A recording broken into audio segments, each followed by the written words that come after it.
My name is Fabiana, and I have Crohn's disease.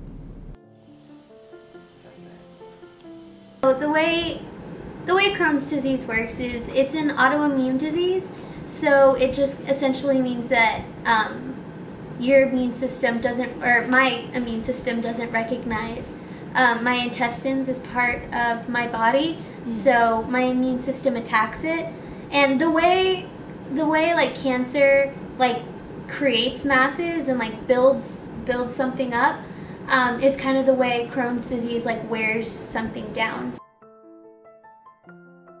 I really didn't understand what it meant at first. The idea of having a chronic illness and accepting that you have a chronic illness when you're so young is a little hard, because you can't really accept the full like scope of the way it's going to change your life. Alright, so hi, my name is Fabi. I'm 15 years old. I live in Brownsville, Texas, and I have been diagnosed with ulcerative colitis. High school was a particularly difficult time for me because, I mean, obviously like any other, adolescent person or people, my peers in high school kind of didn't really understand the gravity of the situation. I got made fun of a lot because of it, and because of all of my surgeries and my weight gain and all the different kinds of side effects that came along with the medication, and not being in school. People always thought that I was dumb because I never really was on the same pace as the rest of my class.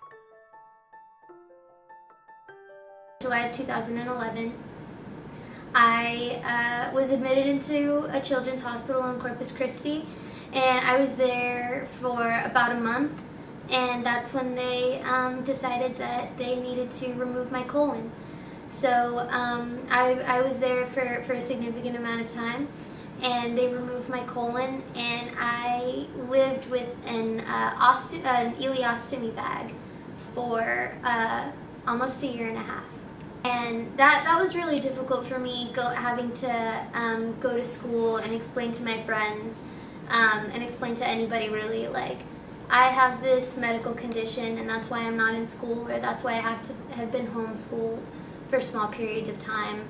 But when I am at school, I'm going to the nurse's office all the time, and I have this bag that's attached to me that essentially, where my waste goes into. In the morning, I wake up and I have to take three pills of one kind, 2 pills of another kind, and 1 of one kind. And then in the evening, I take 2 of one kind and then 1 of another kind. So in total, a day, I take 8 medications, or 8 pills. And once a week, I give myself an injection in my thigh. And it's of an immune suppressant, so it suppresses my immune system. It's called methotrexate, and it's a form of chemotherapy. It's what they give breast cancer patients. On average, I would say I spend about anywhere from like $100 to $200 on medication every like 2 to 4 weeks. There's a certain type of infusion that my doctor thinks is medically necessary, and my insurance won't pay for it because they say it's experimental and not medically necessary. And that infusion, out of pocket, just the infusion, not counting like the facility fees or the pre-medication or the equipment or anything, just this one bag of medication is going to cost $17,000 per dose, which I would need to get every 8 weeks. So $17,000 every 2 months.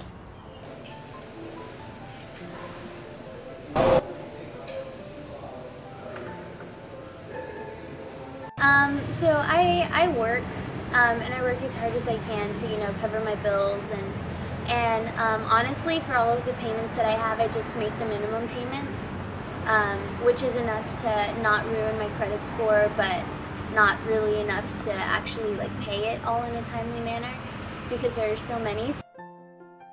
So for school, most of my professors are very understanding if I don't feel well. If I really don't feel well in a particular day to where I can't come to school, I'll email my professors and say, hey, I'm not feeling well, is there any way you can email me the lecture notes, or can I you know, can I come in and talk to you during your office hours, or is there anything that I need to do? And you know, most professors are really understanding. Some are a little less understanding, and kind of require a little more of me. But for the most part, everyone's been very understanding.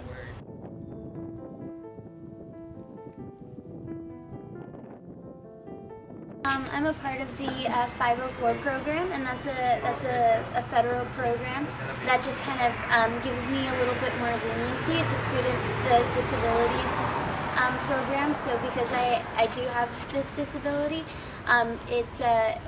this Student Disability Services gives me this contract at the beginning of every semester, kind of to give to my professors, just stating the rights that I'm entitled to, like extended time on assignments if I need it, being able to take tests in the testing center, being flexible with absences, being flexible with deadlines.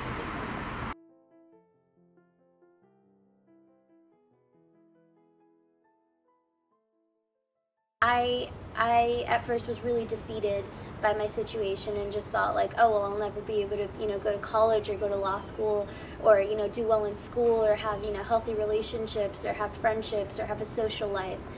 And not only do I have that, I mean, I have, you know, so much happiness and so much just like life, you know, in me.